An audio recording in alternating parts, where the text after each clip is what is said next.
Assalamu alaikum warahmatullahi. Alhamdulillahi wahda wassalatu wassalamu ala man la nabiyya ba'da. Amma ba'd. Fa'udhu billahi minash shaitanir rajim. Qad aflahal mu'minun الذين هم في صلاتهم خاشعون.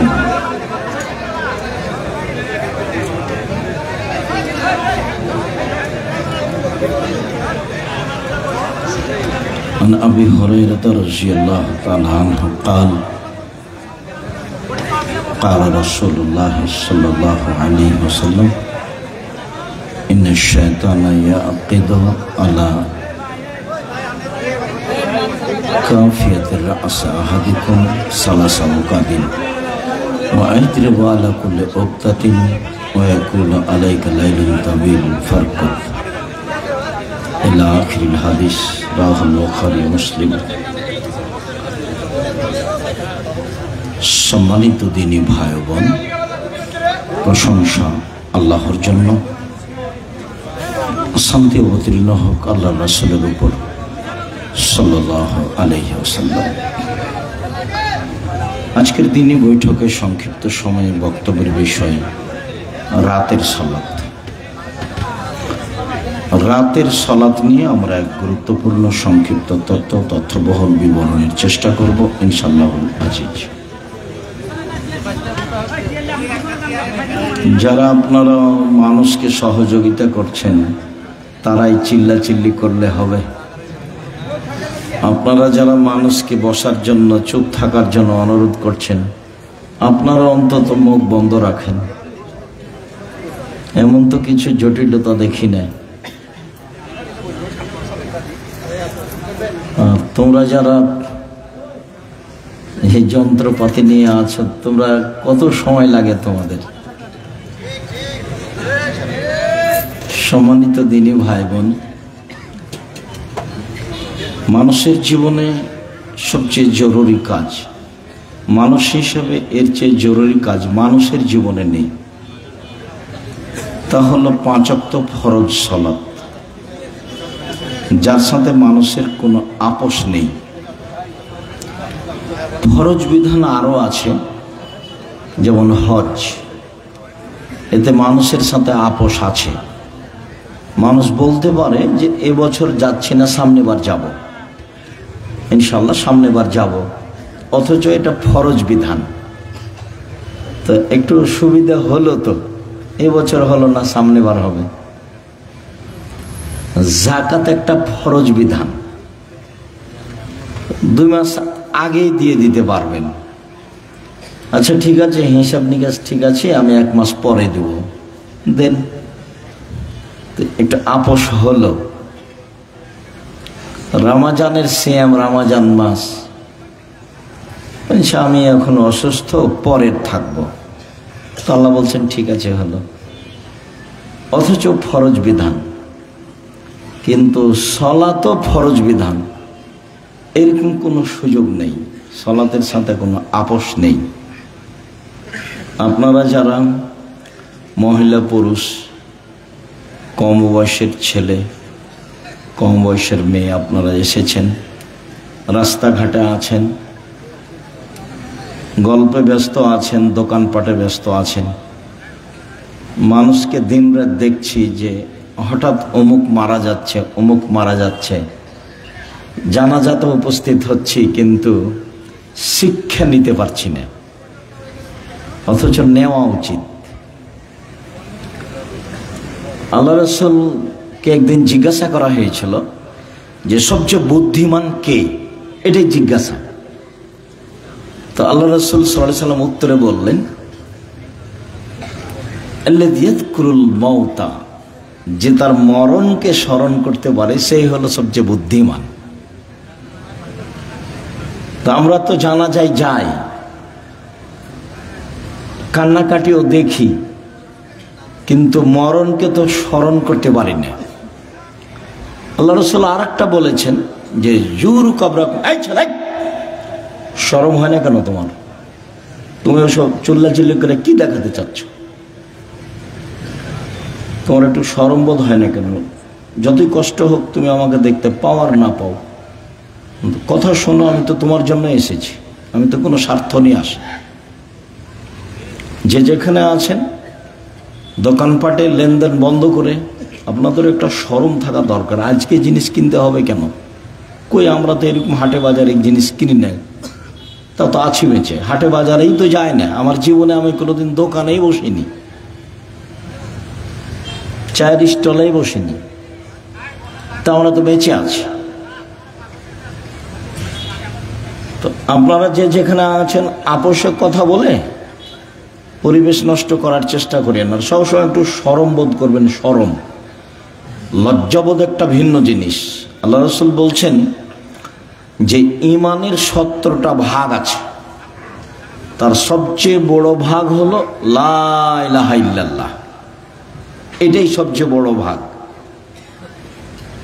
আর সবচেয়ে ছোট হলো ইমাতাতুল আযানিত তারিক, রাস্তা থেকে কষ্টদায়ক জিনিস সরিয়ে দেওয়া। রাস্তায় বসা নিষেধ, রাস্তায় দোকানপাট নিষেধ, মিছিল মিটিং রাস্তায় নিষেধ। আল্লাহ রাসূল বলছেন যেখানে রাস্তা নিয়ে গন্ডগোল হবে সেখানে রাস্তা ডবল হবে, বাড়িঘর ভেঙে দিয়ে। আল্লাহ রাসূল রাস্তার উপরে যত কঠোর, শরীয়তের আর কোনো জায়গায় তত কঠোর আমার বিদ্যা বুদ্ধিতে ধরা পড়েনি। রাস্তার উপরে আল্লাহ রাসূল যত শক্ত, যত কঠোর।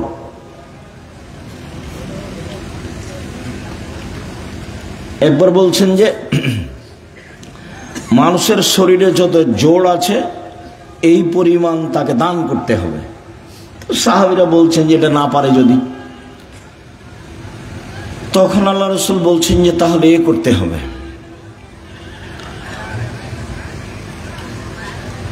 রাস্তা থেকে কষ্টদায়ক জিনিস সরিয়ে দিতে হবে। তাহলে শরীরের যত জোড় আছে সব জোড় সমান দান করা হয়ে যাবে। তো রাস্তার ব্যাপারে আল্লাহ রাসূল খুব শক্ত। তো তিনি বলছেন যে সবচেয়ে বড় ঈমান হলো লা ইলাহা ইল্লাল্লাহ, আর সবচেয়ে ছোট ঈমান হলো রাস্তা থেকে কষ্টদায়ক জিনিস সরিয়ে দেওয়া, রাস্তাতে যেন কোনো সমস্যা না থাকে। তারপরে তো কথা শেষ, বড় শেষ, ছোট শেষ। আবার আল্লাহ রাসূল বলছেন ওয়ালা হাইয়ু মিনাল ঈমান, লজ্জা ঈমানের শাখা। এটা তো দরকার ছিল না, বড় হয়েছে ছোট হয়েছে তো কথা শেষ। কিন্তু আল্লাহ রাসূল আবার এই লজ্জাটাকে ভিতরে ঢুকিয়ে দিলেন। লজ্জা হচ্ছে ঈমানের সবচেয়ে গুরুত্বপূর্ণ শাখা। রাতে এইসব বড় মোবাইলে ল্যাংটা মেয়ে দেখে কে? লজ্জা নেই যার। দোকানে বসে আড্ডা পিটে কে? টিভিতে নগ্ন মেয়ে দেখে কে? লজ্জা নেই যার। আমরা বক্তব্য দিচ্ছি, কোরআন হাদিসের কথা বলছি, দোকানে বসে আড্ডা পিটছে কে? আড্ডা পিটছে, লজ্জা নেই যার।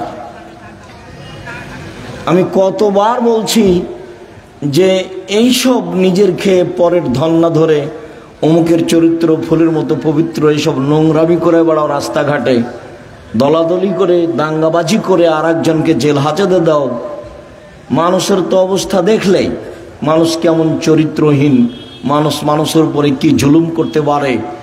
তো এই ফর্মুলাই হচ্ছে জুলুমের, এই ফর্মুলাই হচ্ছে জুলুমের। তুমি এখানে গেলেই চাঁপাইনবাবগঞ্জের ভাষাতে তুমি তো দূরের কথা তোমার বাপকে জুলুম করতে হবে। তার মানে এই পদ্ধতি ভুল। এটা হলো খ্রিস্টান আব্রাহাম লিঙ্কনের কাল্পনিক পদ্ধতি। ওরা এগুলো করে না, ওরা আপনাদেরকে বোকা বানিয়ে দিয়েছে, এগুলো করে বেড়াচ্ছে। আমি বহুদিন বলেছি যে একটা ছেলে মাদ্রাসা লাইনে পড়তে দিয়েছেন, কোরআন হাদিস শিখবে, তো তাকে আবার দাখিল পরীক্ষায় ভালো রেজাল্ট হয়েছে, তো তাকে আপনি আবার কলেজে ভর্তি করলেন কেন?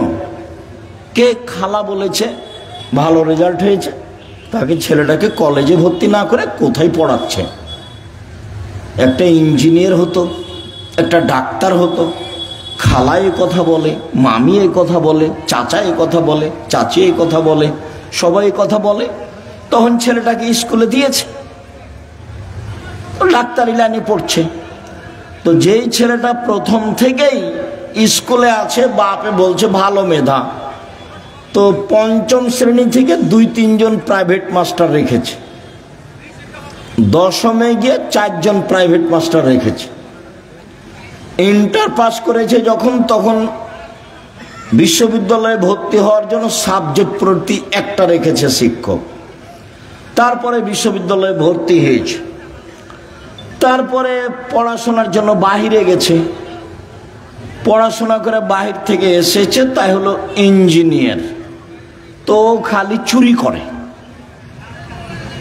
ও খালি কি করে?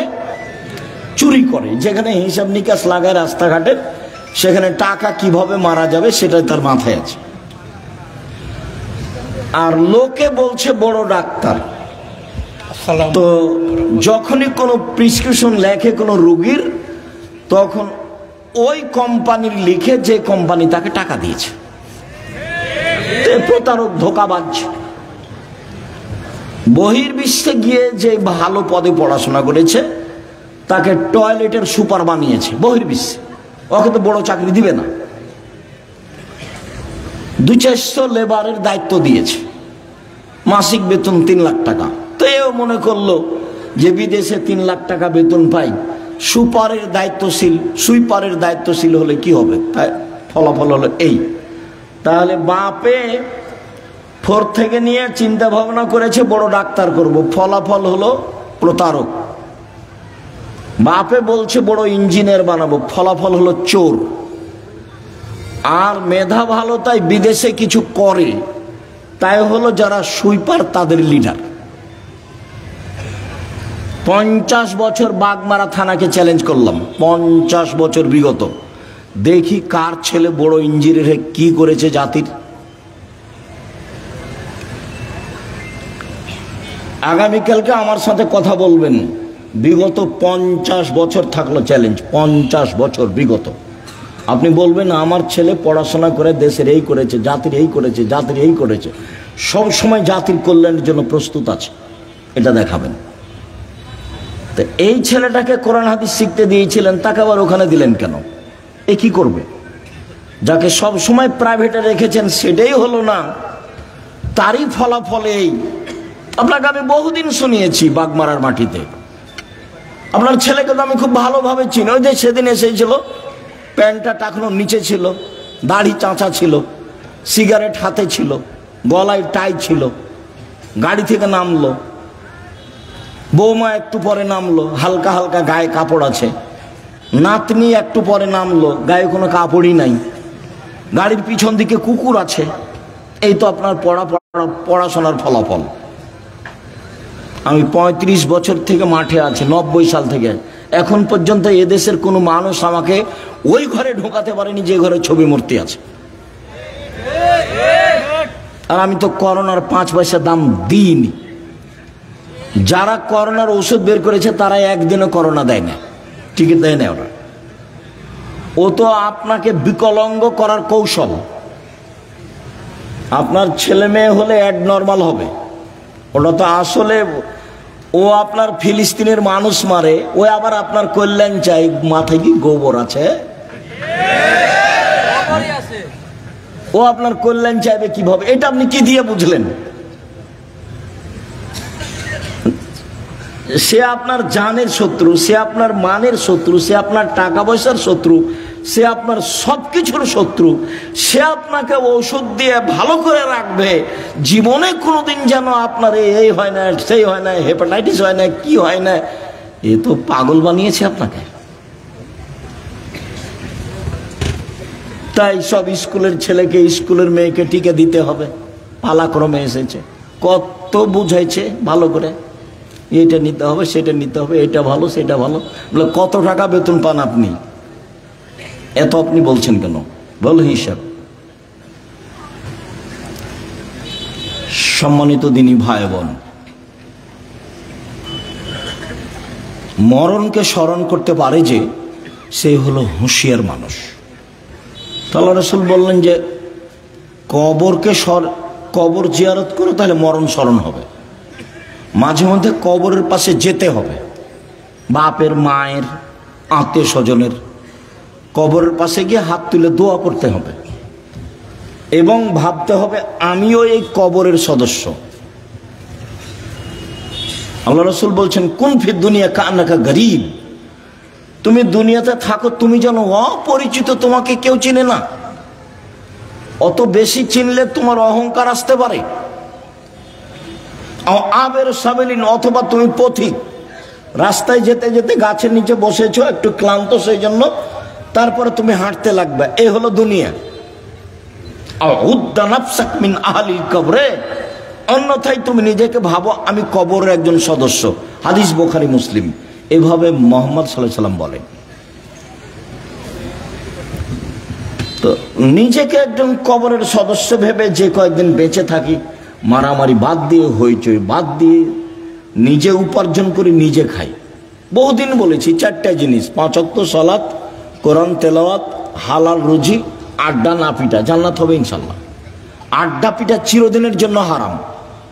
ওই যে দোকানে বসে আড্ডা পিটছেন, এটা হারাম। ওই যে মোবাইল নিয়ে সারাদিন সারা রাত ল্যাংটা বেটি ছেলে দেখছেন, এটা হলো আড্ডা পিটা, এটা হলো হারাম।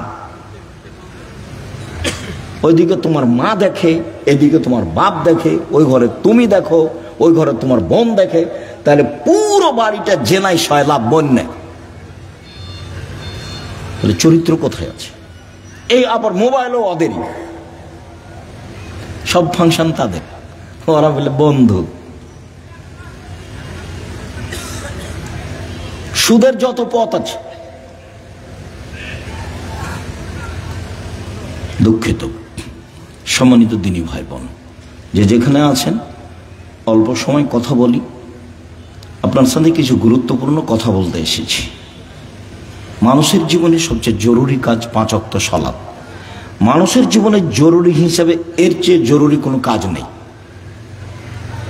সেটা হজ হোক, জাকাত হোক, জমি চাষ হোক, চাকরি হোক, ব্যবসা হোক, বাণিজ্য হোক, হাইকোর্ট হোক, জজ কোর্ট হোক, পৃথিবীর এমন কোনো কাজ নাই যেটা মানুষের জন্য নামাজের সালাতের চেয়ে বেশি জরুরি হতে পারে। এটুকু আপনার বোঝা উচিত। আপনি আমার ভালোবাসায় এসেছেন এখানে, আপনি তো 5 ওয়াক্ত সালাত আদায় করেন না। করা উচিত, করতেই হবে। বহুদিন বলেছি, অজু করে সালাত আদায় করতে হয়, তো পানি নেই, তায়াম্মুম করে করেন। মাটি নেই, তো অজু ছাড়া তায়াম্মুম ছাড়াই সালাত আদায় করেন।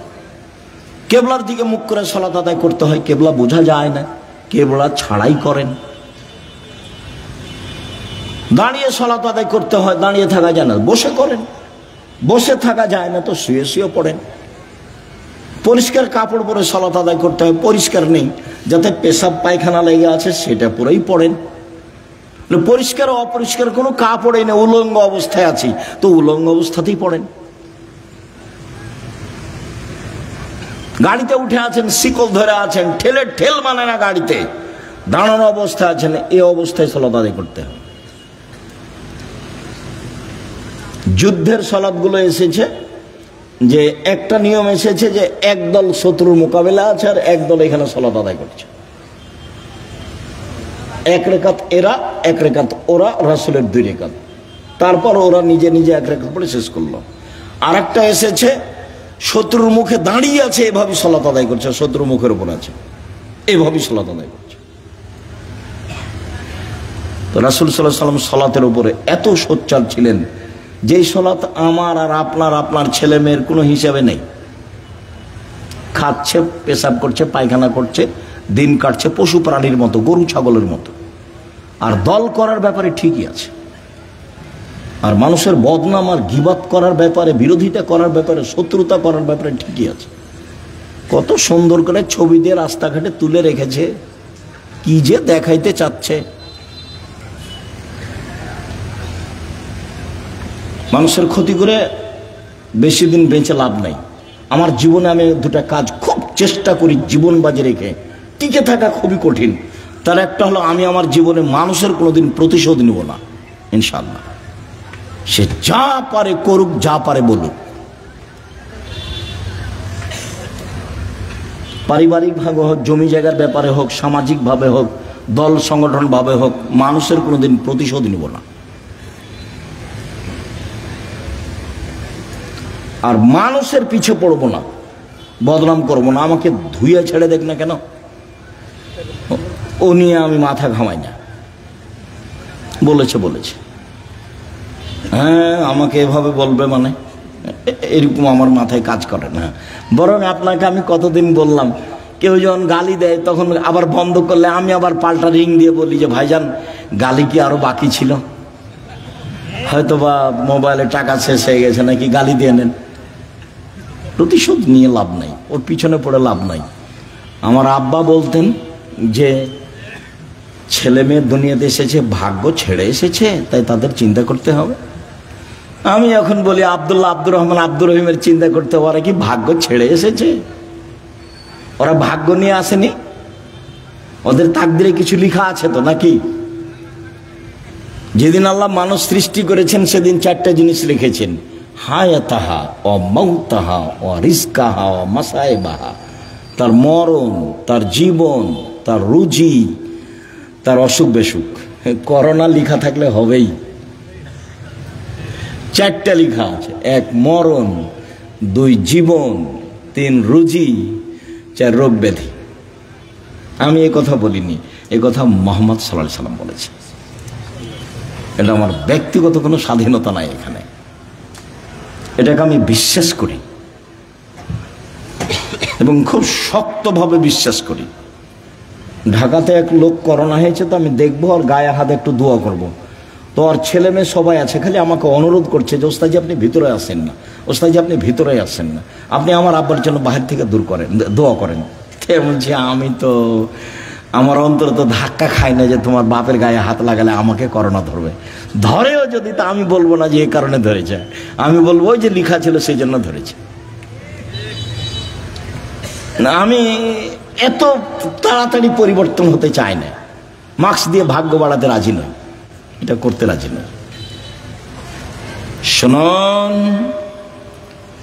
5 ওয়াক্ত সালাত আদায় করতেই হবে আপনাকে। আজকের জরুরি কথা আপনার সাথে, মানুষের জীবনে কিছু চাওয়া পাওয়া আছে। মানুষ বেঁচে থাকলে সমস্যা নেমে আসে, মামলা মোকদ্দমা হয়, জমি জায়গা লাগে, বাড়ি ঘর লাগে, কিছু লাগে মানুষকে। তো মানুষ আল্লাহকে বলতে শিখো। কাকে বলতে শিখবে? আল্লাহকে। ও পারে, আর ও যা করে তাকে কেউ ঠেকাতে পারে না, আর ও ঠেকিয়ে দিলে কেউ করতে পারে না।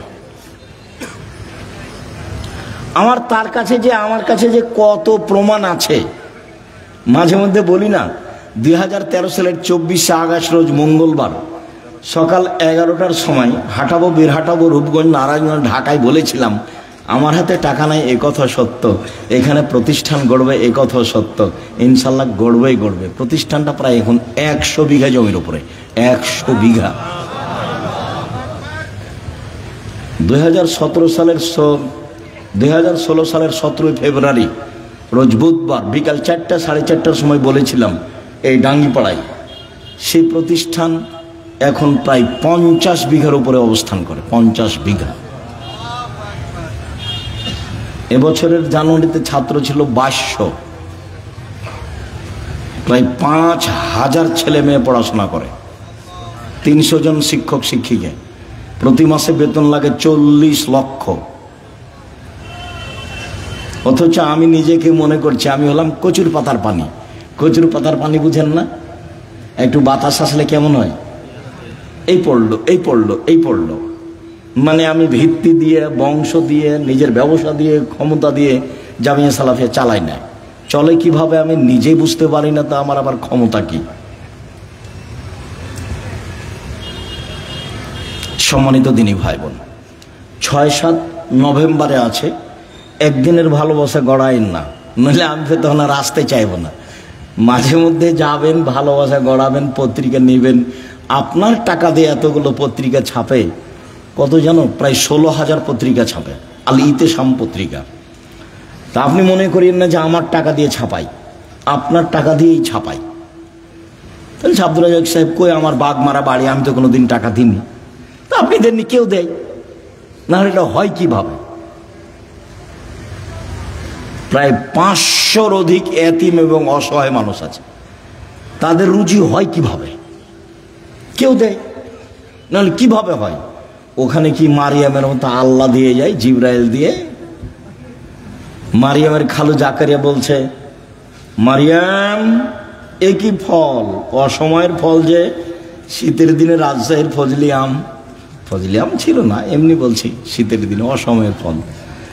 তখন মারিয়াম বলছেন, হাযা মিন ইনদিল্লাহ, এগুলো কোথা থেকে এসেছে? আল্লাহর পক্ষ থেকে এসেছে। এমন তো আর এখন নয়, মানুষই দেয়। এত বড় প্রতিষ্ঠান, মানুষের সহযোগিতাই চলে। অবশ্যই যাবেন 6 তারিখ 7 তারিখে, দেশ বিদেশের আলেম ওলামা থাকবেন। আর ইবতেসাম এলাহি জহির, এহসান এলাহি জহির পাকিস্তানের ছেলে ইবতেসাম এলাহি জহির থাকবেন, আরও কে কে থাকবেন আমি এটা জানি। সম্মানিত দিনী ভাই বোন, রাতের সালাত, রাসূল সাল্লাল্লাহু আলাইহি সাল্লাম বলেন, ইন্নাশ শায়তান ইয়াকিদু আলা রাসিয়াতি আলা কাফিয়াতি রাস আহাদিকুম, যখন তোমাদের কোনো ব্যক্তি রাতে ঘুমায়, তখন শয়তান তার মাথায় চুলে গিরা লাগায়, 3টা গিরা লাগায়, চুল থাক আর না থাক, চুলে গিরা লাগায়। এজরব আলা উকদাতিন, ওই গিরার উপরে এভাবে হাত দিয়ে থাবা মারে আর বলে, উরকো ঘুমাও, লাইলান তাবিল, রাত লম্বা, রাত লম্বা, ঘুমাও, রাত লম্বা। এভাবে শয়তান এরকম করে। ফাইনিস্তাই কাজা আহাদকুম, তোমাদের ব্যক্তি যদি এখন কেউ ঘুম থেকে উঠে যায়, জেগে যায়,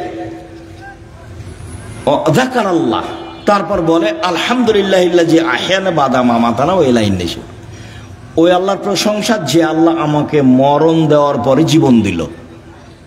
একটু আগে মরণ দিয়েছিল, এখন আবার কি করলো? জীবন দিল, ওরে আমি প্রশংসা করছি।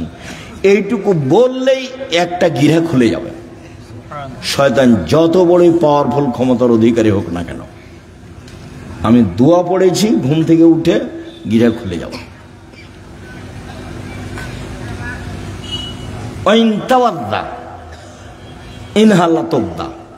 তারপরে যদি অজু করে তা আর একটা গিরা খুলে যাবে। ওয়াইন সাল্লাহ ইনহাল্লাত উকদা, যদি সালাত আদায় করে তাহলে আর একটা খুলে যাবে। ফাসবাহা নাশিতান তাইয়িবান নাফসে, এখন এই লোকটা সকাল করবে খুব উৎফুল্ল মনে, হাসি খুশি মুখে, উৎফুল্ল মনে, হাসি খুশি মনে, দেখতে ভালো লাগবে, কাজ করতে ভালো লাগবে, প্রশান্তির সাথে সকাল করবে। ওয়াইল্লা, এমনটা যদি না হয়, আসবাহা খাবিসান নাফসে কাসলানা, তাহলে ও সকাল করবে কেমন কেমন মুখে, বিবর্ণ মুখে, কেমন কেমন মুখে, ঘৃণিত মুখে, অলস চেহারায়। 7-8টার দিকে উঠবে, মুখটা দেখে কেমন কেমন লাগবে। কেন? শয়তান আর মুখে পেশাব করে দিয়েছে, কানে পেশাব করে দিয়েছে। শয়তানের ক্ষমতা খুব বেশি, ক্ষমতা এত বেশি ক্ষমতা। আল্লাহ যখন বললেন এই সরে যা, আমি যে তোকে বললাম যে আদমকে সিজদা কর, তো সিজদা করলি না কেন? বলে আদম মাটির তৈরি, আমি তো আগুনের তৈরি। ও নিম্নমুখী, আমি ঊর্ধ্বমুখী, আমি কেমনে তাকে সিজদা করি? সর এখান থেকে, সর, তোর অহংকার বেশি, সর এখান থেকে, সর। তখন বলছে আচ্ছা ঠিক আছে সরে যাও, আমার একটা কথা। হ্যাঁ, কি কথা? আমাকে কিয়ামত পর্যন্ত বেঁচে থাকার সুযোগ দিতে হবে। কার দাবি এটা? শয়তানের। তা আল্লাহ বললেন ঠিক আছে দিলাম, এলা ওয়াক্তি মালুম, একটা সময় পর্যন্ত দিলাম, যেমন পেয়েছে সময় তেমনি বলছে ওয়া ইজ্জাতিকা, তোমার সম্মানের কসম। আল্লাহকে বলছে ইয়া রাব্বি, শয়তান বলছে ইয়া রাব্বি, হে আমার প্রতিপালক, তোমার সম্মানের কসম, লাউজ্ঞানিল ইনসানা মাদামা তারহুম ফি আসাদিহিম, আদমের ছেলে মেয়েকে পাপ করাবো করাবো করাবো, ওকে আমি ভুল পথে নিয়ে যাব যাব যাব, ওর দেহে যতদিন শ্বাস আছে আমি তাকে পাপই করেই ছাড়বো, ও কেমনে জান্নাতে যায় তা আমি দেখে ছেড়ে দেব। এ কথা শয়তান বলল। আপনি বুঝতে পারছেন না, কোরআন মাজিদে শত জায়গাতে এসেছে, সব খারাপকে আপনাকে ভালো করে দেখায়, যত খারাপ তত আপনার কাছে প্রিয়। ল্যাংটা ছবি আপনার কাছে ভালো লাগে কেন? জেনা ভালো লাগে কেন? দোকানে বসে আড্ডা পিটতে ভালো লাগে কেন? হই হুল্লাড় করে চিল্লাচিল্লি করতে ভালো লাগে কেন? মানুষের বদনাম করতে ভালো লাগে কেন? মানুষকে জেল হাজতে দিতে ভালো লাগে কেন? মিথ্যা কসম সাক্ষী দিতে আপনাকে ভালো লাগে কেন? সব ছুঁচামি, নোংরামি, শয়তানি, জঘন্য কাজ আপনাকে ভালো লাগে কেন? সব শয়তান আপনার মাথায় সারাদিন পাকায়, সেজন্য ভালো লাগে। তো বলেছে আমি ওকে জাহান্নামে নিয়ে যাব, কেমনে জান্নাতে যাই তা আমি দেখে ছেড়ে দেবো। এটা আল্লাহর সামনে তার কসম, বলছে তোমার ইজ্জতের কসম, আমি ওকে জাহান্নামে নিয়ে যাব, আমি একাই যাব। তাহলে পৃথিবীতে সবচেয়ে বেশি রিক্সে জীবন কাটায় কে বলেন তো? শয়তান। ওর চেয়ে রিক্সে, খুব বেকায়দায়, খুব বিপদগ্রস্ত অবস্থায় আর কেউ নেই শয়তান ছাড়া। আর তার কাজ আবার কমে গেছে। কেন? ইহুদিদের কাছে তার কোনো কাজ নাই। আমাদের চাঁপাইনবাবগঞ্জে বলে শয়তান হলো 14 ইলিমের পড়া, মানে বিদ্যা আছে সব। ইহুদি তো জাহান্নামে যাবেই, তো ওখানে গিয়ে কি করবে? খ্রিস্টান তো জাহান্নামে যাবেই, তো ওখানে গিয়ে কি করবে? হিন্দুরা তো জাহান্নামে যাবেই, তো ওখানে গিয়ে কি করবে? যারা কাদিয়ানি তারা তো গেছে, যারা শিয়া তারা তো গেছে, আকীদায় মার খেয়েছে যারা, তারা তো জাহান্নামে যাবে। তো তাহলে শয়তানের কাজ সব জায়গা থেকে ঘুরে এসে যারা কোরআন হাদিস পড়ে, মানতে চায়, সালাত আদায় করতে চায়, এখানে আছে। যারা দিন ধর্মের যত কাছাকাছি, শয়তান সেখানে তত শক্ত। এখন আল্লাহ যদি বলতেন এই শয়তান কিছু করতে পারবি না, যা কিছু করতে পারবি না, তাহলে খুব ভালো হতো। তা এখন আল্লাহ বলছেন যে আচ্ছা ঠিক আছে, ওয়া ইজ্জতি ওয়া জালালি ওয়া ইরতিফায়ে মাকানি, আমার সম্মানের কসম। আল্লাহ বলছেন আমার সম্মানের কসম, আমার মর্যাদার কসম, আমার ইজ্জতের কসম, আদমের ছেলে মেয়ে যতবার ক্ষমা চাইবে ততবার ক্ষমা করে দেব। এইটা বললেন, তার মানে ক্ষমা চাওয়ার একটা পালা থেকেই গেল। আমাকে আপনাকে বাঁচতে হলে দিনরাত ক্ষমা চেয়েই বাঁচতে হবে। মানে আস্তাগফিরুল্লাহ ওয়া আতুবু ইলাইহি তাসবিহ করে নিতে হবে। তাসবিহ, শ্বাস চলে যেমন অজান্তে, মুখে থুথু আসলে ফেলে দেন যেমন অজান্তে, সময় আসলে খাওয়া রেডি হয় যেমন স্বাভাবিকভাবে, তেমনি জীবনে স্বাভাবিকভাবে আসতে হবে আস্তাগফিরুল্লাহ ওয়া আতুবু ইলাইহি। আস্তাগফিরুল্লাহ ওয়া আতুবু ইলাইহি। চলছেন, ফিরছেন, উঠছেন, বসছেন। আল্লাহ বললেন যে ঠিক আছে, আদম সন্তান যতবার আমাকে বলবে আমার ভুল হয়েছে ততবার আমি ক্ষমা করে দেব, এইটা বললেন। কিন্তু বললেন না যে তুই কিছু করতে পারবি না, এটা বলেন। তখন আল্লাহ রাসূল বলছে কুল্লু বানি আদম খাত্তা, আদম সন্তানই পাপী। খায়র খাত্তাই না তাওবুন, সবচেয়ে ভালো আদমের ছেলে মেয়ে সেই যে বলে আস্তাগফিরুল্লাহ ওয়া আতুবু ইলাইহি, আস্তাগফিরুল্লাহ আল্লাযী লা ইলাহা ইল্লা হুয়াল হাইয়ুল কাইয়ুম ওয়া আতুবু ইলাইহি, রব্বিগফিরলি ওয়া তুব আলাইয়া ইন্নাকা আনতাত তাওয়াবুল গফুর। আল্লাহুম্মা আনতা রাব্বি লা ইলাহা ইল্লা আনতা খালাকতানি ওয়া আনা আবদুকা ওয়া আনা আলা আহদিকা ওয়া আদিকা মাসতাতাতু আউযু বিকা মিন শাররি মা সানাতু আবু লাকা বিনিআমাতিকা আলাইয়া ওয়া আবু বিযামবি ফাগফিরলি ফাইন্নাহু লা ইয়াগফিরুয যুনুবা ইল্লা আনতা। এই ছেলে, আমাকে কাজ দেখাচ্ছ, ধৈর্যের পরিচয় দাও। আমাদের এখানে কোনো কেচ্ছা কাহিনী নেই, নির্বাচনও আসেনি, অল্পক্ষণ ধৈর্যের পরিচয় দিবেন, কাজ দেখায়েন না, যেটা আমি পছন্দ করি না। আমি আপনার জন্য এসেছি। আমি আব্দুর রাজ্জাক বিন ইউসুফ, আপনি আমাকে টাকা দিয়ে নিয়ে এসেছেন এমনটা মাথায় থাকলে ভুল হয়েছে। সম্মানিত দিনী ভাই বোন,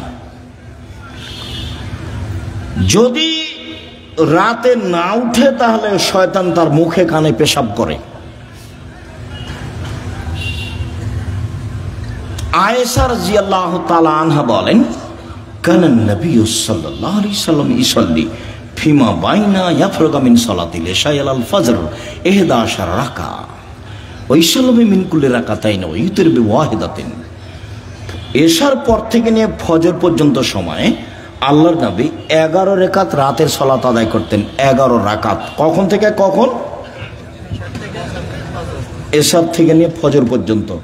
তাহাজ্জুদ পড়ার সময় শুরু হয়ে যায় এশার পর থেকেই ফজর পর্যন্ত সময়।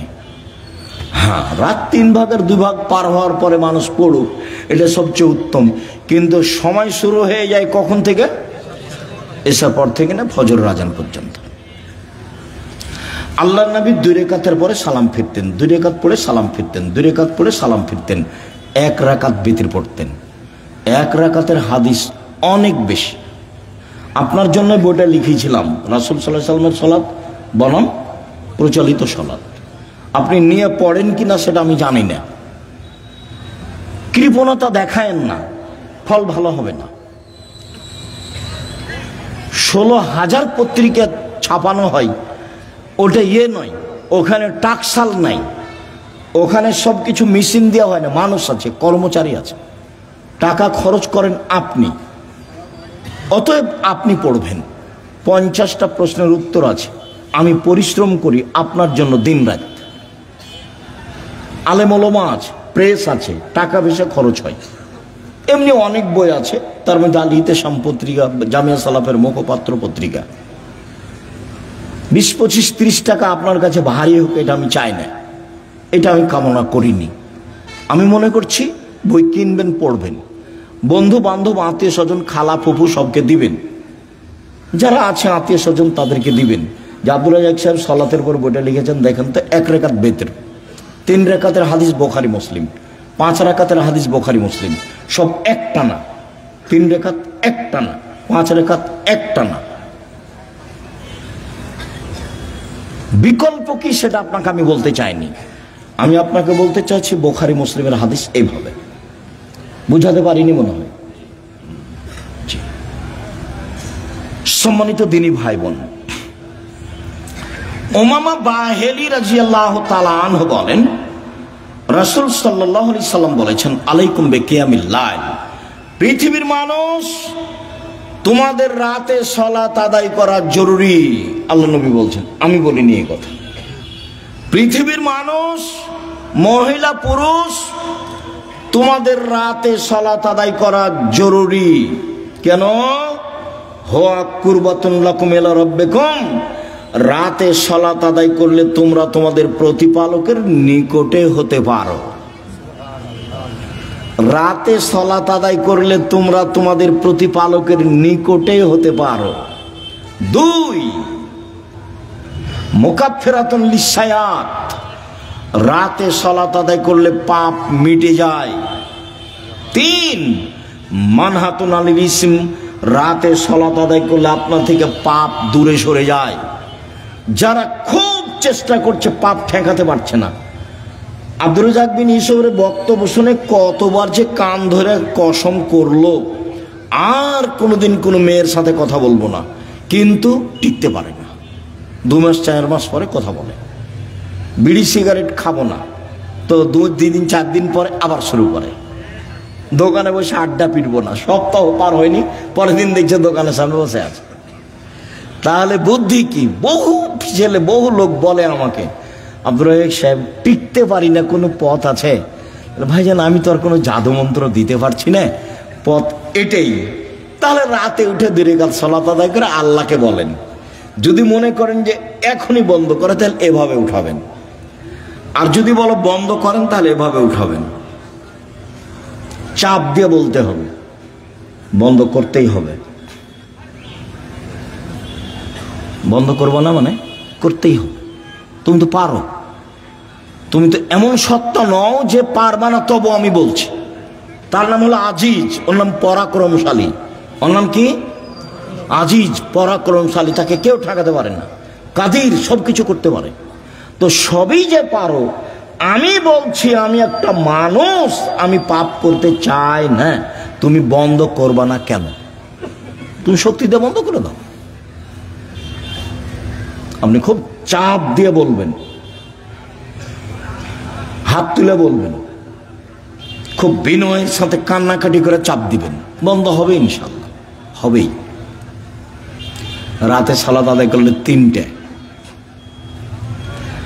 আমর ইবনে আব্বাস রাদিয়াল্লাহু তাআলা আনহু বলেন, রাসূল সাল্লাল্লাহু আলাইহি সাল্লাম বলেছেন, আকরাবু মা ইয়াকুনুর রাব্বু ইলাল আবদে ফিল লাইলিল আখির। রাত যখন 3 ভাগের 2 ভাগ পার হয়ে যায়, তখন আল্লাহ সবচেয়ে মানুষের নিকটে হয়ে যায়। রাতের 3 ভাগের 2 ভাগ পার হয়ে গেলে আল্লাহ মানুষের নিকটে হয়ে যান। এই শোনো আমর ইবনে আব্বাস, তুমি যদি হতে চাও এই সময়ে যারা আল্লাহকে ডাকে তাদের অন্তর্ভুক্ত হও, হও না হও, তুমি চেষ্টা করো, তুমিও হয়ে যাও, পারলে হও। এই কথা রাসূল সাল্লাল্লাহু আলাইহি ওয়াসাল্লাম বলেন। আবু হুরায়রা রাদিয়াল্লাহু তাআলা আনহু বলেন, রাসূল সাল্লাল্লাহু আলাইহি সাল্লাম বলেছেন, আনজাল রাব্বুনা তাআলা ইলা সামাই দুনিয়া হিনা ইয়াবকা সুলুসুল লাইলিল আখিরা। রাতের 3 ভাগের যখন 2 ভাগ পার হয়ে যায়, তখন আল্লাহ সপ্তম আকাশ থেকে প্রথম আকাশে নেমে আসেন। এই কথাটার খুব মূল্যায়ন করতে হবে। এই চালাই, আপসে কথা বলছো কেন? শরম বোধ হয় না? হাঁটাহাঁটি করো কেন? একটু লজ্জাবোধ হয় না কেন? শরম বোধ হয় না কেন? আমি তো কথা শেষ করবই ইনশাআল্লাহ।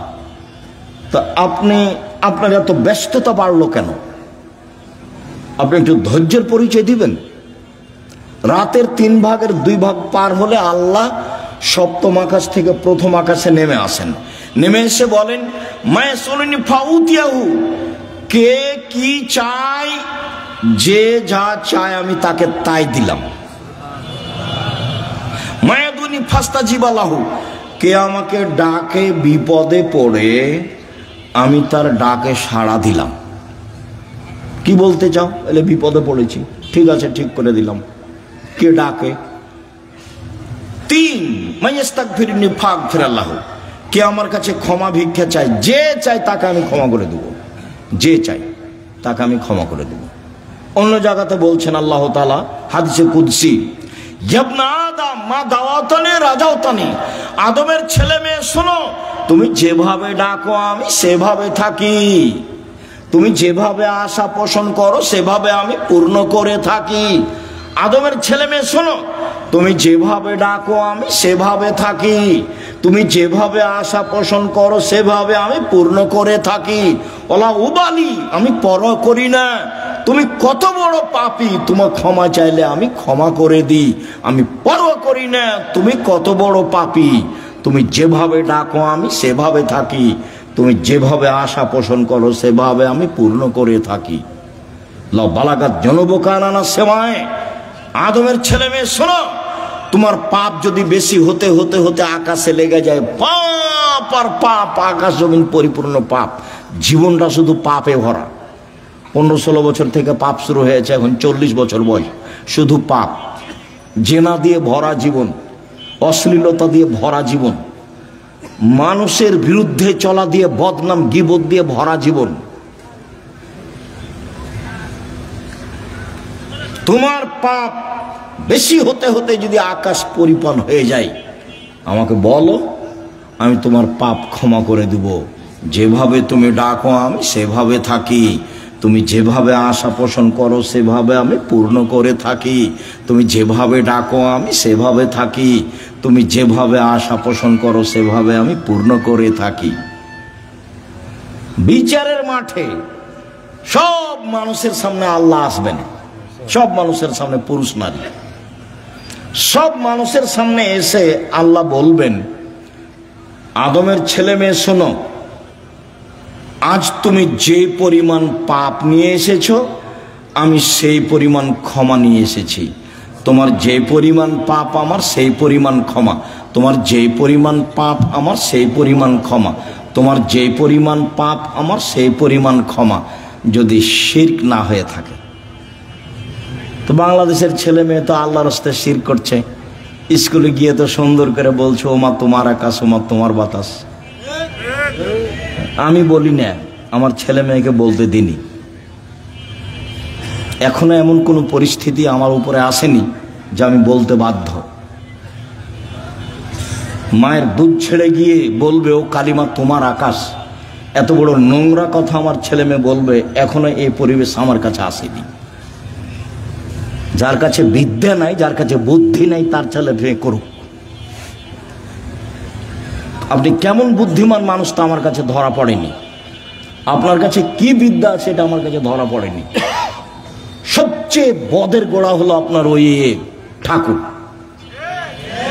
ঠাকুর হলো ঢাকা বিশ্ববিদ্যালয়ের শত্রু, ঠাকুর মুসলমানের শত্রু।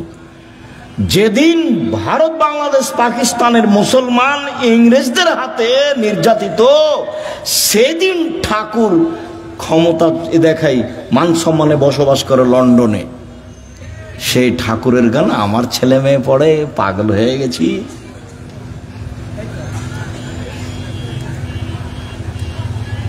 এ তো অবাক হয়ে গেল।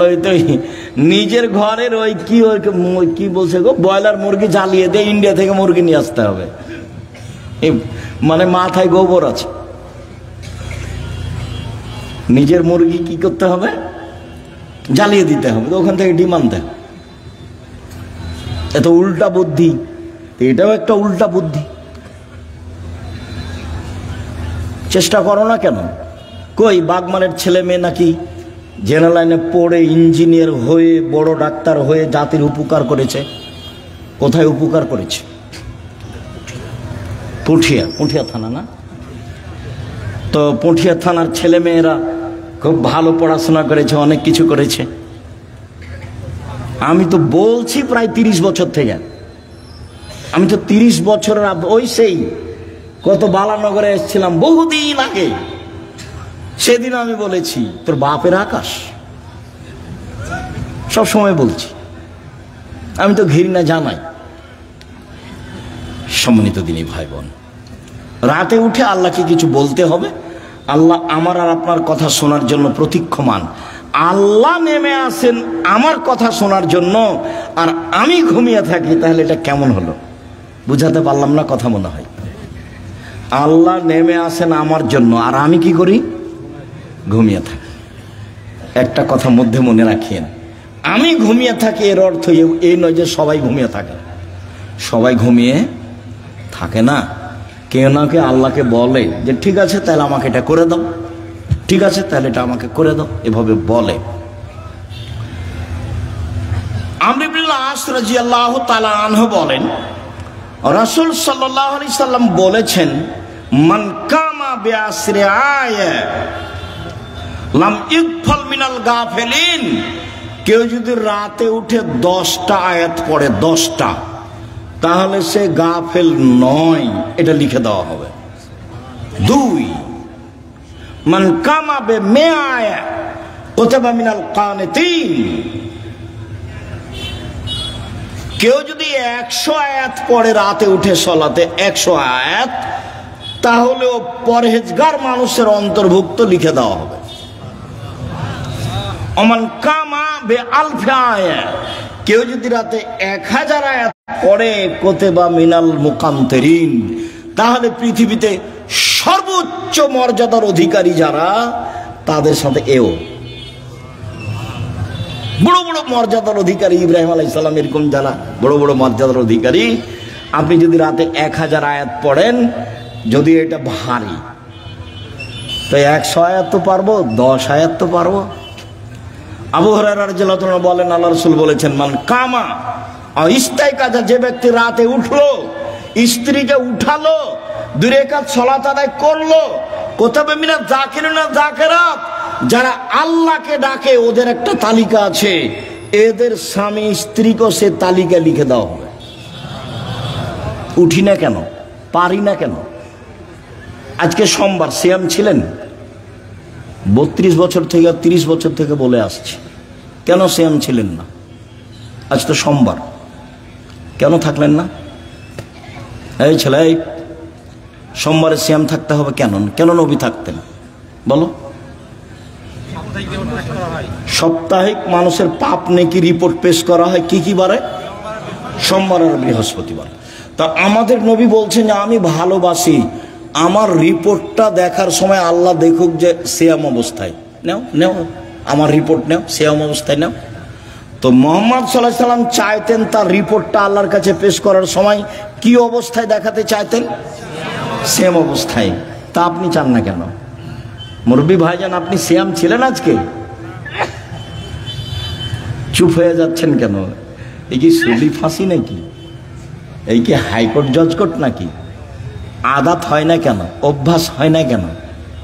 ওইটা বাদ দিয়ে এটা করেন। বৃহস্পতিবার সোমবার সিয়াম থাকার চেষ্টা করেন। আর আসলে আদর্শ দিয়ে গেলেন, আর আমি এমনি দুনিয়া থেকে চলে গেলাম, জীবন পার করলাম, তাহলে হবে? তাহলে হবে না।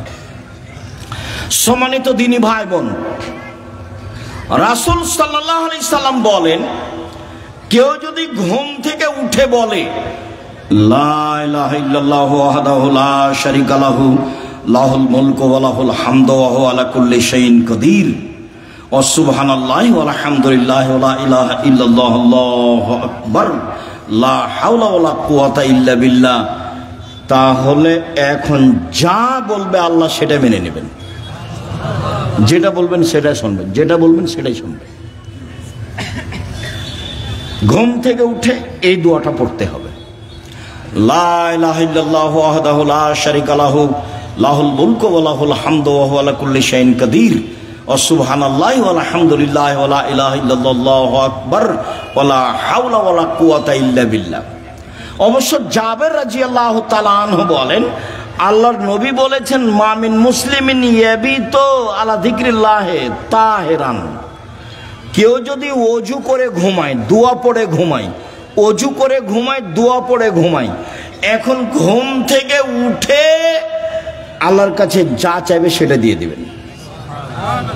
মা ইয়াসআলু মিন খাইরিন মিন আমরি দুনিয়া ওয়াল আখিরাহ, ইহকাল পরকালের যেটা চাইবেন সেটা দিয়ে দিবেন, যেটা চাইবেন সেটা দিয়ে দিবেন। এই কথাটা লাগানো আছে ওযু করে ঘুমাতে হবে। কি করে ঘুমাতে হবে? ওযু করে ঘুমাতে হবে। জি উপস্থিত দ্বীনি মুসলিম বোন, বুঝতে পারছেন কিছু? না হইচই করে এসেছেন আর হইচই করে যাচ্ছেন? কিছু আল্লাহকে ডাকতে শিখুন, বলতে শিখুন। আল্লাহ রাসূল বলছেন যে কুরাইশদের মহিলারা সবচেয়ে উত্তম। কেন? দুইটা কাজে তারা বেশি আগ্রহী, যত্নবান। এক, নিজের ছেলেকে লালন পালনে তারা খুব যত্নবান, এই জন্য সবচেয়ে ভালো। দুই, স্বামীর সম্পদকে হেফাজতে খুব সতর্ক, এই জন্য ভালো। আল্লাহ রাসূল বললেন যে একজন মহিলা ভালো হতে পারে তার দুইটা গুণে। এক, বাচ্চাকে ভালোভাবে লালন পালন করে। দুই, স্বামীর অর্থ সম্পদকে ভালোভাবে দেখাশোনা করে, নষ্ট করে না। যখন আল্লাহ রাসূল বলেন খায়রুন নিসায়ে, সবচেয়ে উত্তম নারী কে? এক, স্বামীর সাথে কথা বললে হাসি মুখে বলে। দুই, স্বামী আদেশ করলে পালন করে। তিন, স্বামী যখন বাড়িতে থাকে না তখন নিজেকে হেফাজতে রাখে আর স্বামীর অর্থ সম্পদ হেফাজতে রাখে। ভালো নারী কিভাবে সংসার করেন জানা নাই। আপনার জীবনে আমার পক্ষ থেকে দুইটা উপদেশ থাকছে। একটা হলো স্বামীর সামনে অভিমান করবেন না, অভিমান নেই। অভিমান বলে কোনো জিনিসই নেই। অভিমান করলেই শয়তান আপনার ক্ষতি করবে। অভিমান কি? অভিমান আমাকে স্বপ্নপুরী দেখাতে নিয়ে গেল না, অভিমান কি নাটোরের রাজবাড়িটা আমাকে একদিন দেখতে নিয়ে গেল না? অভিমান কি এই কুরবানিতে একটা শাড়ি দিলা না? এগুলো অভিমান। অভিমান করলেই শয়তান সুযোগ পায়। আর যদি আপনি বলতে শিখেন যেভাবে আপনি রাখবেন আমি সেভাবেই খুশি, মোটা কাপড়ে আপনি খুশি তো আমি খুশি, চিকন কাপড়ে আপনি খুশি তো আমি খুশি, আমার পক্ষ থেকে প্রতিবাদ নেই, অভিমানও নেই, তো শয়তান কি করবে তাহলে? তো শয়তান মুখ বন্ধ করে সরে যাবে। আর যদি খালি অভিমান করেন আর যদি পূর্ণ না করে থাকে, তাহলে সারা রাত শয়তান আপনাকে বলবে হলো হলো 3 মাস আগে একটা কথা বলেছিলি সেটাও মানেনি, গত রমজান একটা শাড়ি চেয়েছিলি সেটাও মানেনি, হলো তোকে তোর কোনো কথাই মানবে না। তখন ঘুম থেকে উঠেও বলে যে তোর সংসারই করবো না, যা তুই আমাকে বাদ দে, তুই সংসারই করবো না, এখনই ছেড়ে দে, এখনই ছেড়ে দে, আমি তোর সংসার করব না। তখন এ নিরুপায় হয়ে বলে যে যা তাহলে করবি না তো কি করবো, আর 1 তালাক 2 তালাক 3 তালাক যা। যেমন 3 তালাক বলা হয়েছে তখন আর শয়তান নেই, চলে গেছে, এখন দুইজনই ফ্রি। ইন্না লিল্লাহি ওয়া ইন্না ইলাইহি রাজিউন। এইবার ছেলে মেয়ে 3টে, যে খুব ঝামেলা। কয়দিন পরে দেখবেন স্বামী কাঠগড়ায় একদিকে আর স্ত্রী কাঠগড়ায় একদিকে। কয়দিন আগে একসাথেই ছিল। অভিমান করবেন না জীবনে। আপনি আমার দিনই বোন, আপনাকে আমি খাটো করতে আসিনি।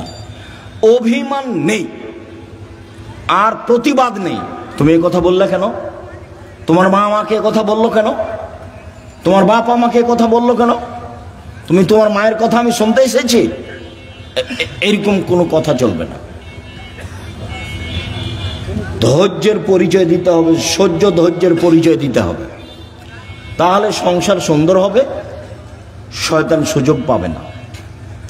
আর আপনাকে বলি, আপনি কোনো সময় মুখ খারাপ করিয়েন না। যখন সাহাবীগণ বললেন আল্লাহর নবী আমরা স্ত্রীদের কি হক আদায় করতে পারি, ওরা আমাদের কাছে কি পায়, আল্লাহ রাসূল 1 নম্বরে বললেন আতেমা মাতায়েম পা তুতেমা মাতায়েম তা, তুমি যেভাবে খাও সেভাবে খাওয়াবা, খাওয়া দিয়ে কথা শুরু। তাকসুয়া মাক্তাসাইতা, তুমি যে মানের কাপড় পরো সেভাবে পরাবা। ওলা তুকাব্বে, কটু কথা বলবো না, গালি দিতে হয় না স্ত্রীকে, মারতে হয় না, নিন্দা করতে হয় না, গালি দেওয়া হবে না, সমস্যা আসতেই পারে। আল্লাহ রাসূল বলছেন ওকে বাঁকা হাড্ডি দিয়ে সৃষ্টি করা হয়েছে, আপনি জোর করে সোজা করতে চাইলে ভেঙে যাবে, ভেঙে তালাক। আপনাকে ধৈর্যের পরিচয় দিতে হবে। আর তালাক দিয়ে নিজেকে খুশি করিয়েন না, তোকে জব্দ করেছি তালাক দিয়ে, এইটা দিয়ে খুশি করিয়েন না। অন্য পথ দিয়ে খুশি করেন, নিজেকে সান্ত্বনা দেন, তালাক দিয়ে নয়। মানে বেগুনের গাছে আছে 2-3টা বেগুন আছে, 2টা নিয়ে গেলেন, এখনো গাছটা আছে, আর মোলায়ের গাছটা তো গোটাটাই শেষ, তালাক দিলে সবই শেষ। তো যারা বলেছে 1 বৈঠকে 3 তালাক, তো রাগে তো বলেছে তোকে 1 তালাক, তোকে 100 তালাক দিলাম যা, তো তারা তো আরো বেকায় দেয়। আব্দুর রাজ্জাক সাহেব নাহি বলেছেন যে 1 বৈঠকে 3 তালাক, 1000 তালাক দিলে 1 তালাক, তবুও তো তালাক হয়েছে। স্ত্রীকে তালাক দিয়ে নিজেকে খুশি করিয়েন না, ভুল হিসাব। ধৈর্যের পরিচয় দেন, সংসার ভালো হবে। আর আপনি আমার দিনই বোন, একটু কিছু হলে বলবেন না তোর সংসার করবো না, তুই তালাক দিয়ে দে, তোর সংসার করবো না, তুই তালাক দিয়ে দে, তোর সংসারে থাকবো না, তুই আমাকে রেখেছিস কেন, এত কথা কেন আপনার? ধৈর্যের পরিচয় দেন। যখন শুধু খালি আমার কাছে যত ফতোয়া আছে তার শতকরা 70 থেকে 75% ফতোয়া আছে তালাকের। মানুষের জীবন এখন তালাক দিয়ে চলছে। একটু রাগ করলেই ও শান্তি পাচ্ছে কি দিয়ে, তালাক দিয়ে। ও বলছে তুই তালাক দিয়ে দে, আর এ বলছে তোকে তালাক দিলাম, তোকে তালাক দিলাম। তালাক তো দেওয়া আল্লাহর বিধান, তারপর বলছে ক্ষমা চেয়েছি।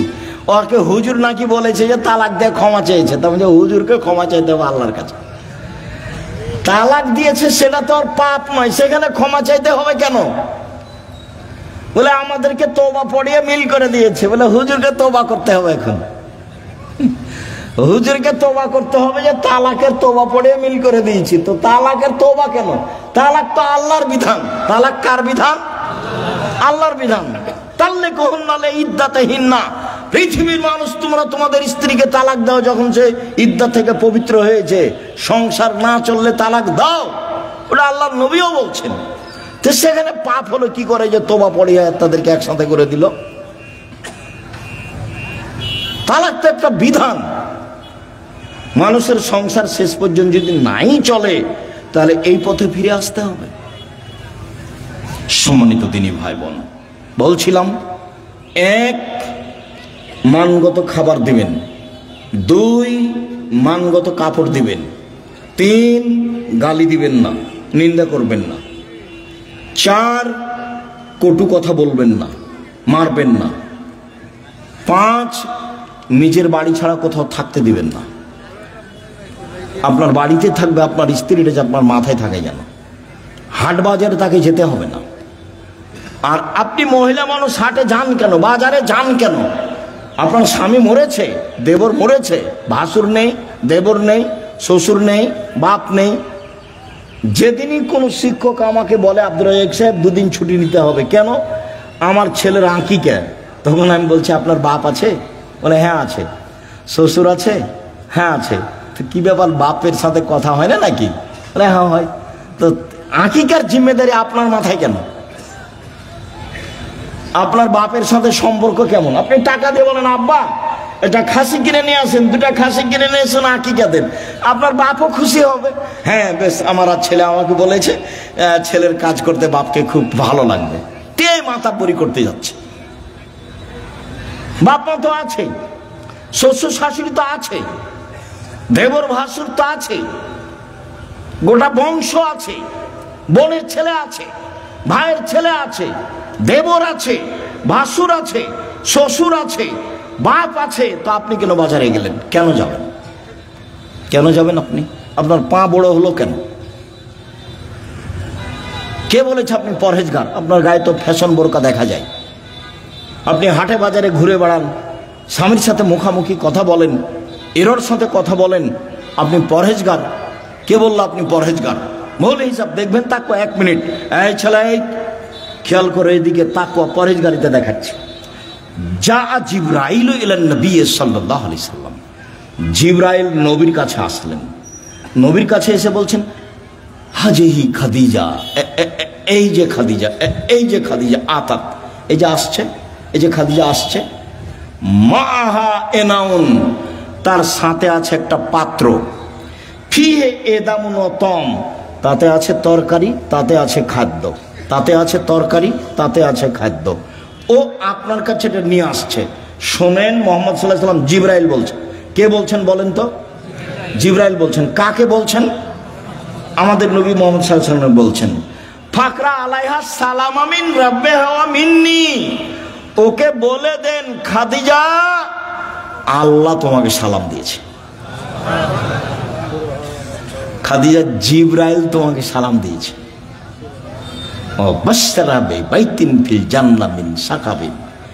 আর বলে দেন খাদিজা তোমার জন্য জান্নাতে একটা ঘর বানানো হয়েছে হীরা মুক্তা মাণিক্য দিয়ে, লা সাখাবা ফিহে ওয়ালা নাসাবা, সেখানে নেই কোনো হইচই, নেই কোনো কষ্ট ক্লেশ ক্লান্তি, সেখানে নেই কোনো হইচই হই হুল্লার, সেখানে নেই কোনো কষ্ট ক্লেশ দুঃখ দুর্দশা, কিছু নেই।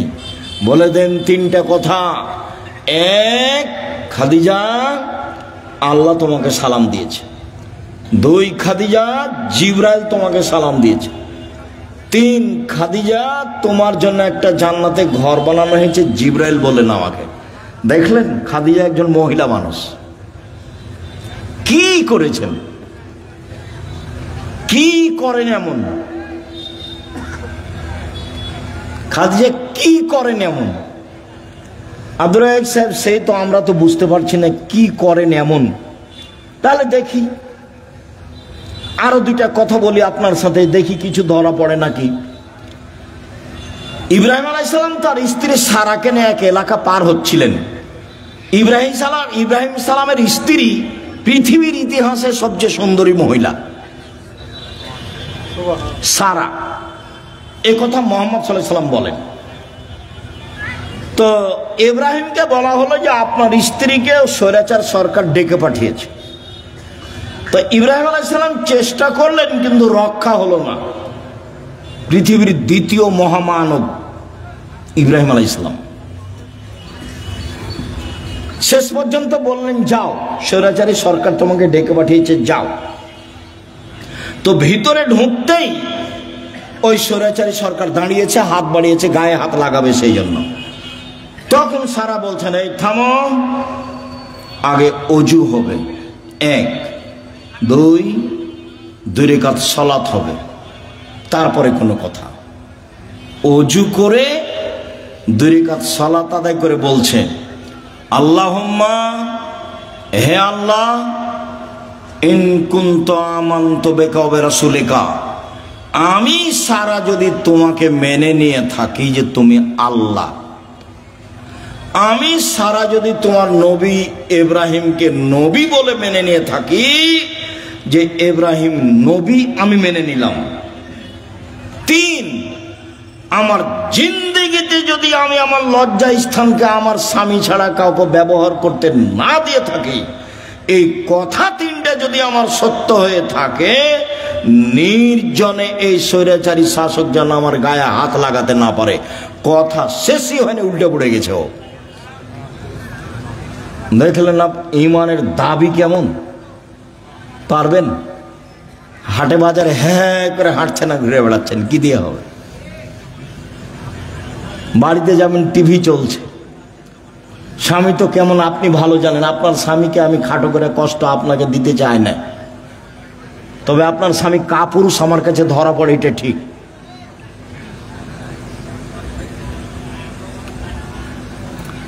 আপনি আমার দিনী বোন, এদিকে দেখেন, বেশি কিছু আমল নয়। আমি নবীকে মেনে নিয়েছি, আমাদের নবী মুহাম্মদ সাল্লাল্লাহু আলাইহি ওয়াসাল্লাম আমরা মেনে নিয়েছি, আমাদের নবীকে মুহাম্মদ সাল্লাল্লাহু আলাইহি ওয়াসাল্লাম আমরা মেনে নিয়েছি। 2, আল্লাহকে মেনে নিয়েছি যে তুমি আছো, সবকিছু করতে পারো, তুমি আজিজ, এ তো মেনে নিয়েছি। 3, জিন্দেগিতে জেনা করিনি, এইটা আমাকে দিতে হবে, দিয়ে দাও। আল্লাহ বলেন, ঠিক আছে দিব। ও মানুষ, আমি মানুষ নাই, ও পারে, আমি পারি না। তাকে দেয় আল্লাহ, আমাকে কেন দেয় না? দিবেই তো, দিতে হবে। আমি যেটা চাচ্ছি সেটা আল্লাহকে কি করতে হবে? দিতেই হবে। দেরি হলেও দিতে হবে, দিতেই হবে। আমি মানুষ, আমি অধিকার রাখি। আমি পাপী হলে কি হবে? আমি তো বলছি আমি গুনাহগার, তুমি আমাকে ক্ষমা করো, এটা আমাকে দিয়ে দাও। আমি তো বলছি, আমি তো মানুষের কাছে চাইনি, ধর্ণা ধরে বলিনি যে এই করেন সেই করে দেন, তুই আপনি কত ভালো মানুষ, আপনি অমুককে দিয়েছেন, এ তো আমি কাউকে বলতে যাইনি, আপনাকে বলছি, তোমাকে বলছি, করে দাও। এদিকে দেখেন, হাজেরা বলছেন যে ইব্রাহিম আলাইহিস সালাম আমাকে কাবা ঘরের পাশে রেখে চলে যাচ্ছে, তা আমি পিছে পিছে হাঁটছি আর বলছি, আইনা তাজহাবা ইব্রাহিম, ইব্রাহিম আপনি কোথায় যাচ্ছেন? আইনা তাজহাবা ইব্রাহিম, ইব্রাহিম আপনি কোথায় যাচ্ছেন? অর্থাৎ রকুন বিহাজালদি লাইসা ফি ইনশাআল্লাহ শাই, আপনি আমাকে এমন একটা উপত্যকায় ছেড়ে যাচ্ছেন যেখানে মানুষজন তো নেই, পশু প্রাণী ঘাস পাতাও নেই, কিছুই নেই। আপনি আমাকে কিছু বলবেন না? এরকম নির্জন মরুভূমিতে রেখে যাচ্ছেন, না কথা বলছেন না, যেতেই আছেন। তো স্ত্রীও পিছে পিছে হাঁটছেন। এক পর্যায়ে বলছেন, আল্লাহ আমার একা, আল্লাহ কি আপনাকে এইভাবে চলে যেতে বলেছেন? আপনি আমাকে কিছু না বলেই যাবেন? আর আপনি আমাকে তো বলবেন যে হাজেরা থাকো, কোনো সমস্যা নেই, 2 বছর 5 বছর পরে আসবো, দেখা হবে, কিছু তো সান্ত্বনামূলক বলবেন। কিছু না বলে চলে যাচ্ছেন, আল্লাহ কি আপনাকে চলে যেতে বলেছেন? তখন ইব্রাহিম আলাইহিস সালাম বলছেন, নাম, হ্যাঁ চলে যেতে বলেছেন।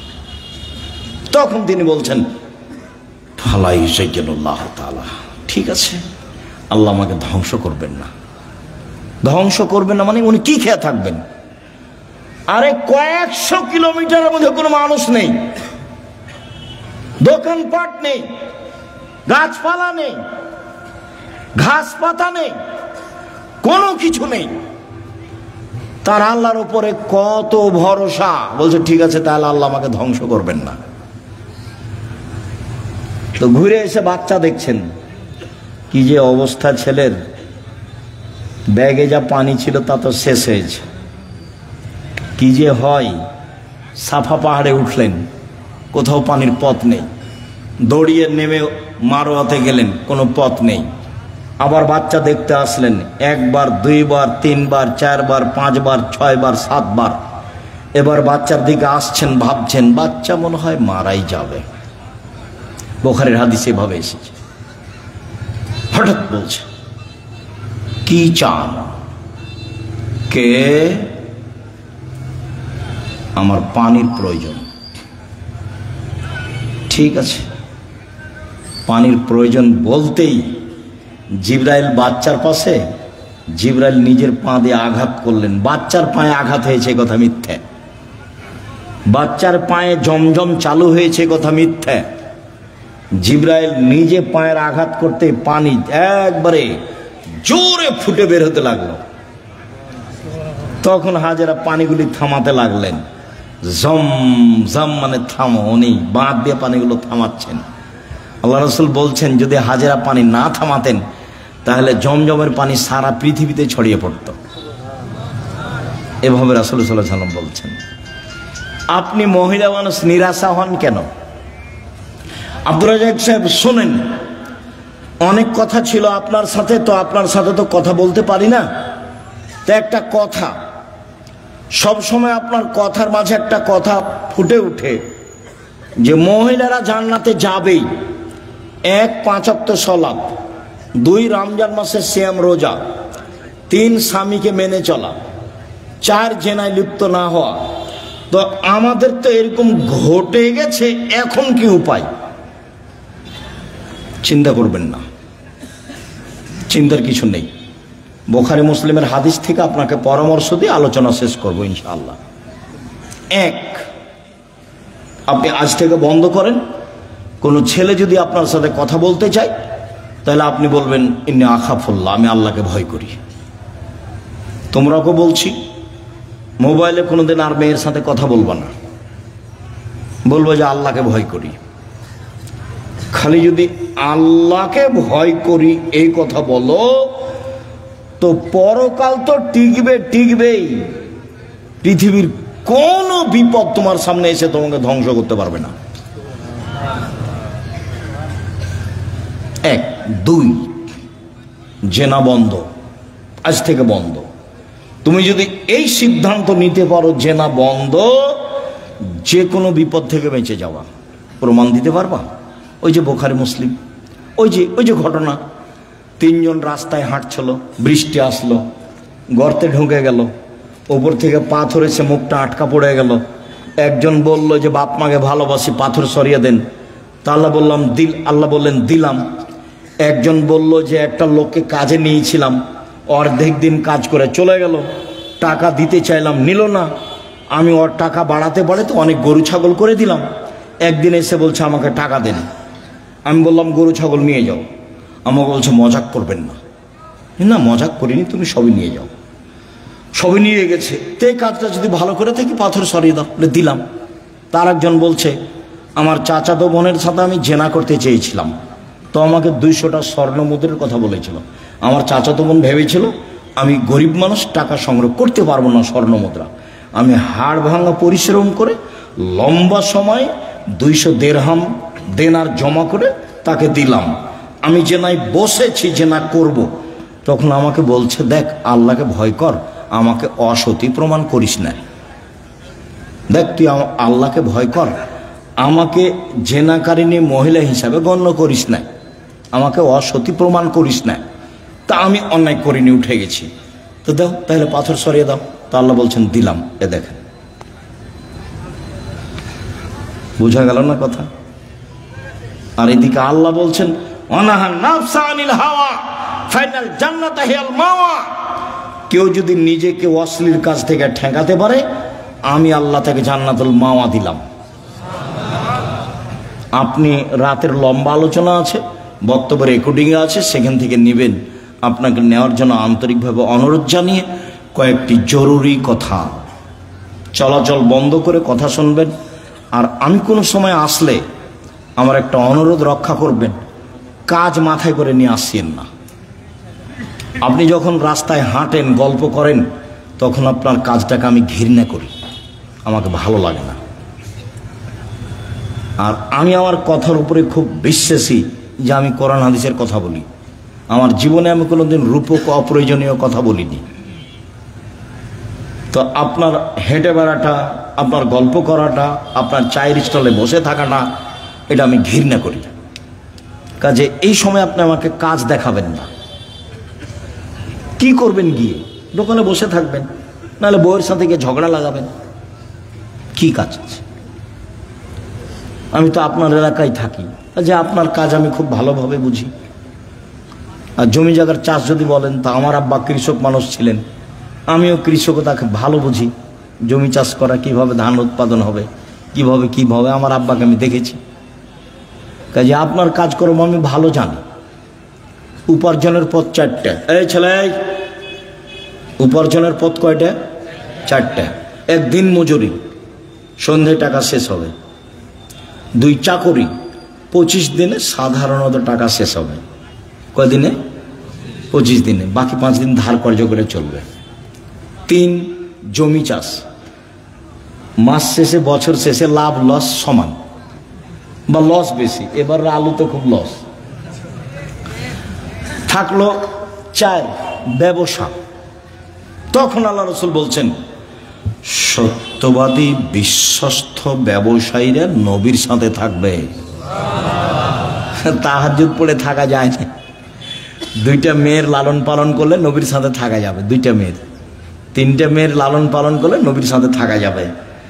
একটা সহজ পথ নবীর সাথে থাকার। কি? সত্যবাদী বিশ্বস্ত ব্যবসায়ী। আমি বলিনি এই কথা, এই কথা মুহাম্মদ সাল্লাল্লাহু আলাইহি ওয়াসাল্লাম বলছেন। আত-তাজির আস-সাদিক আল-আমিন এখনো ইয়ামাল কিয়ামা শুহাদা সিদ্দিকুন নবীন ও নবী। সত্যবাদী বিশ্বস্ত ব্যবসায়ীরা বিচারের মাঠে সিদ্দিক, শুহাদা, নবীদের সাথে থাকবেন। এটা আমার মুখের কথা নয়। 2 আর তিজারাত মাল কিজবল হালাফ, ব্যবসাতে মিথ্যা কথা এসে যায়, ব্যবসায় কসম চলে আসে। ফাসুবহু বিসাদকা, দান করে মিটিয়ে দাও। তো দিন মজুরি করলে তো দান করতে পারবেন না, ও তো সন্ধ্যায় টাকা শেষ হয়েছে। চাকরি করলে তো 25 দিনে গেছে, কয়েকদিন ধার কর্য করে গেছে। আর জমি চাষ করলে তো লাভ লস সবাই বুঝে। তাহলে কিছু করতে হলে কি করতে হবে? ব্যবসা। রিস্ক নিয়ে ব্যবসা করতে হবে, পিছু হটার কোনো সুযোগ নেই। আব্দুর রাজ্জাক সাহেব, আমি করেছিলাম 10 লাখ টাকা লস, চিন্তা করবেন না, পিছু হটার সুযোগ নেই, ব্যবসায় করতে হবে। তবে যে ব্যবসা ধরে আছেন সেটাকে সহজে বাদ দিয়ে আরেকটা করতে যাবেন না, ওটা আল্লাহ রাসূল না করেছে। হ্যাঁ, এইটার চেয়ে একটা ভালো ব্যবসা আপনি বুঝতে পারছেন আপনার বিদ্যা বুদ্ধি দিয়ে, তখন ওটা শুরু করবেন। একটা টোটালি ছেড়ে দিয়ে আরেকটা যাবেন না, নাহলে মায়ের খাওয়ার সম্ভাবনা আছে। তাহলে রুজি উপার্জনের সবচেয়ে উত্তম পথ কোনটা? ব্যবসা। আমি চকলেট দিয়ে ব্যবসা করতে বলিনি, আমি বলেছি সবচেয়ে কম পয়সার ব্যবসা কি? চকলেট। আমি বলিনি যে চকলেটেরই ব্যবসা করতে হবে। আমি বলেছি শ্বশুরের কাছে যৌতুক নিও না, চকলেটের ব্যবসা করো। তা আমি কি চকলেটেরই ব্যবসা করতে বলেছি, না লোন লাগবে না কিদের ব্যবসা কিসের করতে হবে? কম টাকার। তাহলে লোন নেওয়া লাগবে না। কলার ব্যবসা করতে বলেছি, লোন নেওয়া লাগবে না। আর কলকাতায় হিরোইন কিনে ঢাকায় বিক্রি করতে নিষেধ করেছি, শ্বশুরের কাছে টাকা নিতে নিষেধ করেছি, খুব শক্তভাবে নিষেধ করেছি। এবং এ কথা বলেছি, ভিক্ষা করে টাকা দিয়ে চাউল কিনে ভাত খেয়ে ইবাদত কবুল হবে, শ্বশুরের কাছে যৌতুক নিয়ে এসে টাকা দিয়ে চাউল কিনে ভাত খেয়ে ইবাদত কবুল হবে না। শ্বশুরের কাছে টাকা নেওয়া জুলুম, ওটার নাম কি? যৌতুক। সন্ধ্যা হতে হতে টাকা ফেরত দিতে হবে, দিতেই হবে যে কোনো মূল্যে। নিজে উপার্জন করে খেতে শিখো, দিন মজুরি করে খাও, সহজ পথ। ব্যবসা করো ছোট, সহজ পথ। শুক্রিয়া, জাযাকুমুল্লাহ খাইর। সম্মানিত দিনী ভাই বোন, আপনাদের সাথে জরুরি কথা। কোনোদিন আসলে এই থামো, ছেড়ে থামো, সবাই উপস্থিত হওয়ার চেষ্টা করবেন ভাই বোন সবাই। এক, জরুরি কথা, আল ইতেসাম পত্রিকা সহ অন্যান্য বইগুলি নিয়ে যাবেন।